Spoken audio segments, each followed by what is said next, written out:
Welcome back, troglodytes, to the Trogly's Guitar Show. This has to be one of the most requested guitars for me to feature on my channel. This is what is known as the Gibson Victory MVX. Now, the Victory series was both a guitar and bass model. They looked very similar in design. And to be honest with you guys, I knew of the basses before I knew there was a guitar iteration out there. But you have the MVX and the MV2 in the guitar series. MV stands for multi-voice, and then you have 10 and 2. This is the highest end version, and it has 10 different voicings. So this video will kind of act as a guide between the two Victory series guitars. This was Gibson's very first Super Strat. And I never really put two and two together that this was supposed to be a Strat clone. Because whenever I saw these things, I saw a funky Firebird headstock and kind of a weird offset body shape. I never really thought, hey, that looks like a Strat. I always associate the S1 from Gibson as being the Stratocaster. But on my most recent S1 video, everybody was like, well, you gotta try out a Victory then if you think that's a Strat. And I've gotta say, when I pulled this thing out of the case, I sat down with it. Instantly, this feeling was familiar. It feels just like a Strat. It's got that large horn at the top. It kind of rubs against your chest. But what I like about it is you still have this comfort cutaway, but you have a nice flat surface right here, so it's still comfortable to play sitting down. If you're looking to purchase one of these thinking it's gonna sound very Gibson-like, you're gonna be a little bit disappointed, because it does both a Stratocaster thing and a Gibson thing, but it doesn't do either of them perfectly. But this thing has so many very usable voices. I'm just a little bit ashamed of myself that I couldn't really do justice to this guitar, because it really lends itself towards playing styles that I'm either not very well practiced in or just not very good in. But you guys get lucky, you actually get to hear it though.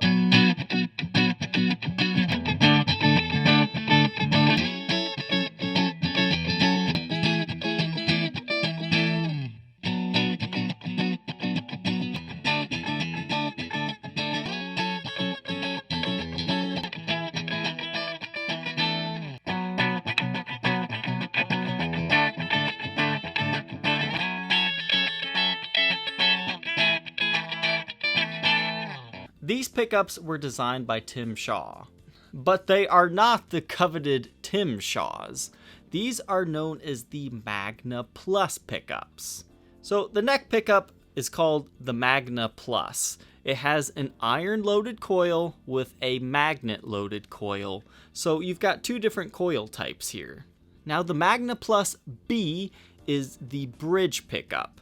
It's the exact same as the neck pickup, except for the coils are 20% taller than the neck pickups, and it has 35% more windings per coil.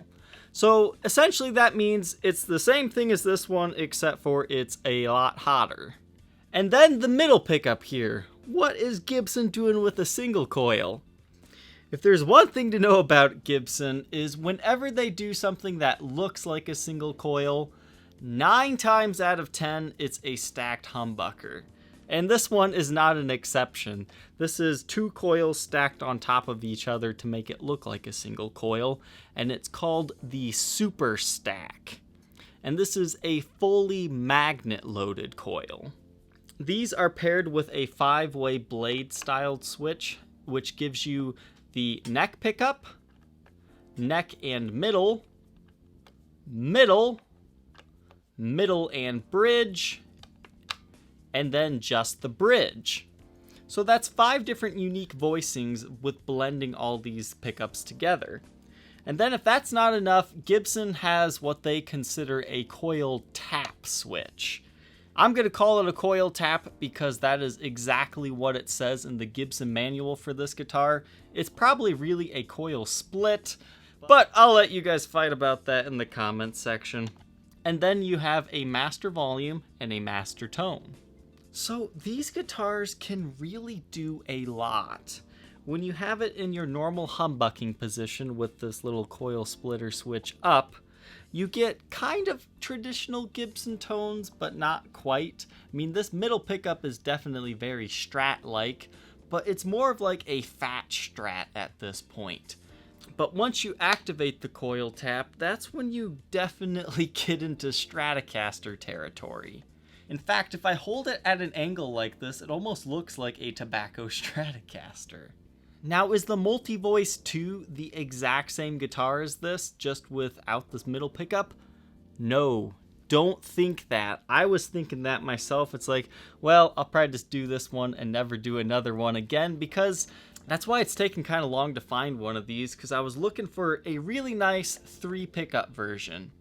But the MV2 actually has different pickups altogether. It has what they call the Magna 2, which is the exact same thing as the Magna B+, which is the bridge pickup in here. Remember, it's 20% taller coils and 35% more windings per coil. Except for it has double magnet loaded coils instead of the iron and magnet. So it's built differently for a different sound. And then the other pickup for that guitar is called the Velvet Brick. The Velvet Brick is not a Tim Shaw design, it is a Bill Lawrence design. And it is completely ceramic instead of aluminum, nickel, and cobalt, otherwise known as Alnico. And those are basically supposed to be a hot rod pickup. That's kind of what you find in like the Sonics, I believe. They were later just mass produced. And personally, I don't think they sound the best. So the specs for these things is completely Eastern hard rock maple pretty much everywhere on this guitar. Your entire body is constructed out of it. You've got some really nice figuring to this one. I believe it is a 3-piece body. And once again, you have the maple neck on this one. And your fretboard for the MV10 is ebony. And you have these side marker inlays. You usually see this more in like bass type instruments. And then the MV2 has rosewood. One other thing to mention here is this has the 3-point adjustment bridge. This is one of the earlier models that these were put on. Essentially, this bridge has 3 posts underneath here that you can slot it in. You can have it kind of slanted either way. And you also adjust the saddles from the top instead of the back or sides. These guitars were originally crafted in the original Kalamazoo factory, but then they were later produced in the Nashville one. Now, as far as terms of value goes, Kalamazoo made instruments are always more desirable and usually command a premium. They're also a little bit harder to find, and this is one of them. But how do you even tell the difference between a Nashville and a Kalamazoo one? Usually there is some construction differences. In the 70s, like Les Paul Customs, the side marker inlays are actually larger for a Kalamazoo made guitar. But the easiest way to tell, if you're not sure which is the last 3 digits in your serial number. If it's 499 or less, it's Kalamazoo. So this is one of the harder to find Kalamazoo iterations of the guitar. And why is the Kalamazoo one more valuable, or at least more sought after? It's because it's the original factory. It's where the bursts were made. It's where a lot of the higher end guys still worked. Because when Gibson moved down to Nashville, they hired a bunch of new people. They were training them. And all the old guys up at Kalamazoo that knew what they were doing, that built the golden era instruments, a lot of them like to stay back. So that's kind of why some people prefer the Kalamazoo made ones, is they feel they are a higher quality instrument. And I've had a lot of Nashville guitars, not too many Kalamazoos, but you can definitely tell there is a little bit more magic behind a Kalamazoo made instrument. It's a little hard to describe, but usually the neck profiles will be a little bit beefier from Kalamazoo, and this is just strictly speaking on like 70s Les Paul customs. So overall, this guitar, I did not expect to like it as much as I did. These things can be picked up anywhere between about $1,000 to like $1,800 is usually your asking price ranges. Final sale prices, you're usually looking in the low 1,000 range. But these are just incredibly well-built guitars. I was expecting these to feel a little bit cheap. I was expecting them to kind of be like an S1 or a Marauder. Now, I'm not dissing the S1 and Marauder, but they're kind of cheap feeling guitars. But I love them for that fact, because sometimes you don't want such a professional feeling instrument. You want something that's not so scary to play. You don't have to worry about the cosmetics. You can just beat the crap out of it. And that's what I love about the S1 Marauder series, is they have those twangy Fendery tones to them, and they're bolt-on necks. They're just made to be beaten up. But the Victory series, it just feels so well built. When you hold this guitar in your hands, you can tell it was meant to be something huge that Gibson was super proud of. Now, I don't think these necessarily sold that well. You don't really see anybody using these. It's kind of a guitar you gotta know about them to appreciate them. But I was very surprised by this guitar. It's heavy. It's a little over 9 pounds, but it feels like 12. I think it's definitely a body-heavy guitar. So if you're looking for a Gibson that can give you kind of Stratocaster tones while still being a Gibson beast, I really would suggest checking one of these out.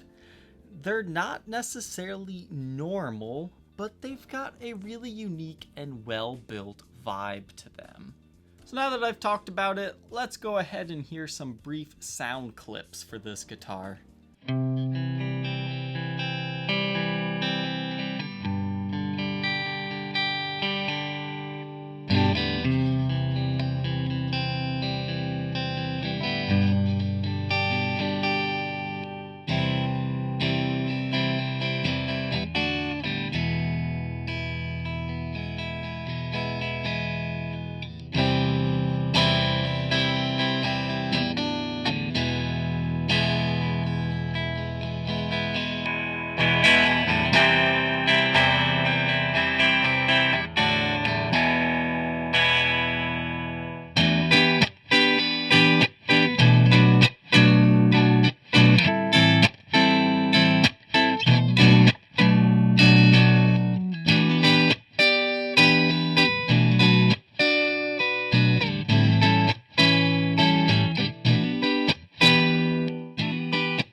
Now that we know how this guitar sounds, let's go ahead and review its condition. This guitar is actually in pretty decent shape. It is a well-played instrument, but I think it was well respected at the same time.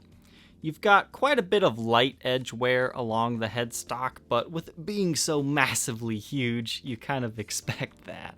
But string change scratches and all that. Truss rod works just fine. Original truss rod cover as well. And the nice thing about having a Firebird-esque headstock is you've kind of got that straight angle stuff going on for the nut, so your tuning stability has a better chance at this guitar. Ebony fretboard is in good shape. You've got some very light chips in a few areas. I'd say your first one is like right here at the 8th fret. You can see that small area. And then up here at the 11th fret, it's like right at the edge where you'll see that. But your frets do show some wear. Nothing that a level recrown job wouldn't take care of, but I can see why this guitar was played as much as it is. But beautiful ebony fretboard. The action is very low on this guitar, very comfortable. You might actually even want to raise it up a hair because that's just how low it is. There's quite a few scratches and nicks on the top, but this just shows that somebody got really funky on this guitar. And that's kind of what this guitar inspired me to play too, some funky stuff. But beautiful wood grain on this one. You've got a nice burst finish on it, very dark around the edges, and then you've got a little bit of red and yellow. And everything is original on this guitar, except for the strap buttons have been replaced with Schaller strap locks, which is a good thing in my opinion. All original pickups, thankfully. Good luck trying to find a replacement for one of these if yours doesn't have the original pickups. But something I didn't say previously is Gibson went to extreme measures to shield these. That way you wouldn't pick up any interference. When you take the pickguard off, you can see the whole cavity was spray painted in that shielding paint. Back of the headstock, serial number 82361072, made in USA, Kalamazoo. You've got a few light nicks around the top here, but no breaks, cracks, or repairs, thankfully. And this is the only thing that keeps this guitar from being the top $2,000 example, is I don't think the finish was worn off the neck here. I really think somebody accidentally laid this up against a heater for a brief point in time and it kind of melted the finish straight off of it, because it doesn't feel like normal neck wear to me. However, I'll tell you, you only see this. The way I play, your playing style might vary, but I never feel that. And I played this guitar for a pretty decently long time, and it just never really hit my hand that there's a piece of finish missing back there. So kind of view this as cosmetic only unless you have a differing playing style to mine. Even though it looks bad, it's honestly not that bad once you start playing it. This one also has some stand rash along the side. You can see the finish has chipped just a little bit, but nothing too badly. But other than this spot, you've just got some light wear on the neck. Everything is good there. And the back has got some light buckle wearing marks and some other average nicks and dings. But overall, it is in beautiful shape. This is a great presentable guitar because sure, it's got some honest play wear to it, but it still maintains that clean appearance until you get it in the light just right like this. But beautiful wood grain on this one. You've got a little bit of flame action even because it's maple. And this is just a beautiful guitar. We'll take a quick look around the sides here. Again, just average play wear. And this guitar once again has a lot of comfort cutaways in all the right areas. So it really does rest up against you. I would say better than a Strat. But then again, I don't play too many Strats. Everything's glowing the way it should on this under black light. You've got your original knobs here. And everything is good on the front. Take a look at the sides here. Everything's looking good here. And the back of the guitar. You can see you've got a little bit of clear coat wear right there, but nothing too major. And the back of the neck. It's just that one part there. But that's kind of what keeps this one affordable to a player instead of being a collectible model. No breaks, cracks, or repairs, and the face of the headstock is also in good shape. This guitar still retains its original Gibson hardshell case. It's one of those rectangular ones. You've got two locking latches, which are the flip out kind, and a traditional clasp with a handle. And the exterior does show some scratches and scuffs, but for the most part it's definitely still serviceable.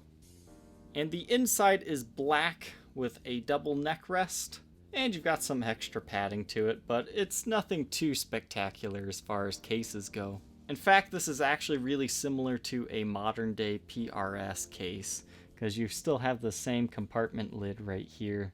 In here you have the original warranty card. You can see it's filled out for this. And you have the original owner's manual that explains everything that I said in this video. And this thing was a real help for knowing exactly what all this stuff was called and for knowing what all the coils and stuff were made out of. So it was definitely helpful to have that. If you think you might be interested in being the next owner of this Gibson Victory Multi-Voice 10, feel free to check out the link in the description to my reverb ad. Thank you, Troglodytes, for watching. Don't forget to like, comment, and subscribe, and we will see you tomorrow on the next episode. Take care.